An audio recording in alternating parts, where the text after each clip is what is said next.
Hello everyone, welcome back to my channel Tapu cooking studio. আজকের পর্বে একটা স্পেশাল রেসিপি নিয়ে হাজির হয়েছি। সেই রেসিপিটির নাম হচ্ছে কচুর শাকের ঘন্ট। আমি আজকে কচুর শাকের ঘন্ট তৈরি করব। এই রেসিপিটা খেতে কিন্তু অনেক টেস্টি। আজকে কিভাবে অল্প সময়ের মধ্যে মজা করে কচু শাক বানাতে হয় তা আপনাদের সঙ্গে আমি শেয়ার করছি।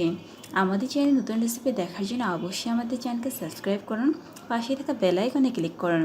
চলুন শুরু করা যাক আমার আজকের রেসিপির জন্য অলরেডি আমি চুলে প্যান দিয়ে দিয়েছি এবং দিয়েছি 1/4 কাপের মতো সয়াবিন তেল। আমি একটা রসুনকে কুচি করে নিয়েছিলাম আগে থেকেই। এখন সেই রসুন কুচিটা আমি প্যানে দিয়ে দিচ্ছি। আমি অবশ্যই ঝালটা একটু বেশি ইউজ করব, এই জন্য আমি এখানে 8-10টার মতো কাঁচামরিচকে চিড়ে প্যানে দিয়ে দিলাম। আমি অবশ্যই এভাবে টাইম নিয়ে একটু রসুন এবং মরিচটাকে ভেজে নেব। দেখুন আমার অলরেডি মরিচ এবং রসুনটা কিন্তু একটু ভাজা হয়ে গেছে। এখন আমি এর মধ্যে দিয়ে দিচ্ছি 2টা শুকনা মরিচ, আর দিয়ে দিচ্ছি আমার কেটে রাখা যে কচু শাকগুলো আছে সেই কচু শাকগুলোকে। আমি কিন্তু এর মধ্যে কোনো মাছের মাথা আজকে ইউজ করব না, শুধুমাত্র ওই মশলা দিয়েই আমি আজকে কচু শাকটি তৈরি করছি। এখন আমি দিয়ে দিলাম আমার ভিজে রাখার 1/4 কাপের মতো বুট ডাল। আপনারা অবশ্যই নিরামিষ কচু শাকে বুট ডাল ইউজ করবেন, তাহলে এই কচু শাকটা খেতে অনেক টেস্টি লাগবে। অবশ্যই আমি আগে থেকে এই বুট ডালটাকে ভিজিয়ে রেখেছিলাম। এখন দিয়ে দিচ্ছি পর্যাপ্ত লবণ এবং পরিমাণ মতো হলুদ গুঁড়া। আমি অবশ্যই এখন ঢাকা দিয়ে দেব। ঢাকা দেওয়ার আগে আমি একটু পানি দিয়ে দিলাম যাতে আমার কচু শাকগুলো ধীরে ধীরে সিদ্ধ হয়ে যায়। এখন আমি ঢাকা দিয়ে দিচ্ছি যাতে আমার কচু শাকগুলো খুব দ্রুত সিদ্ধ হয়ে যায়। আমি এখন ঢাকা তুলে ফেলছি। মিনিমাম 5 থেকে 7 মিনিট পর কিন্তু আমি এখন ঢাকা তুলছি। ঢাকা তুলে আমি এখন দেখব আমার কচু শাকগুলো সিদ্ধ হয়েছে কিনা। আমি এখন ধীরে ধীরে কচু শাকগুলোকে উল্টে দেব। দেখুন আগের চেয়ে কচু শাকগুলো কিন্তু আমার অনেকটা নরম হয়ে গেছে।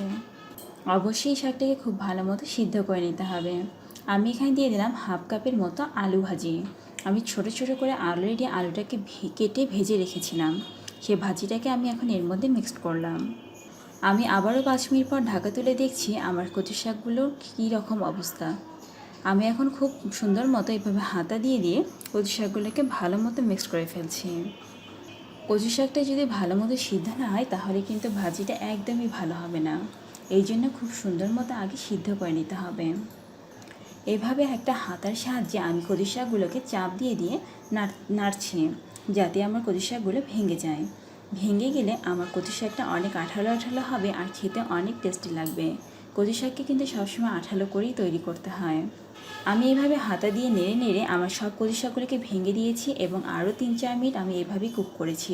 কুক করার পর দেখুন আমার কচু শাকগুলো একদম রেডি। আমি এখন সার্ভিং বলে তুলে ফেলছি।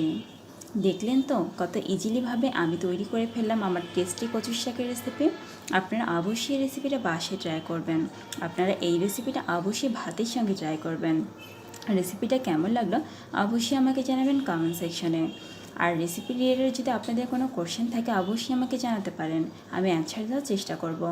আমার রেসিপি যদি আপনাদের ভালো লাগে অবশ্যই লাইক কমেন্ট অ্যান্ড শেয়ার করবেন প্রিয়জনদের সঙ্গে। আর এরকম মজাদার মতো রেসিপি পেতে অবশ্যই আমাদের চ্যানেলকে সাবস্ক্রাইব করুন। আজকের মতো এখানে বিদায় নিচ্ছি। সবাই অনেক অনেক ভালো থাকবেন।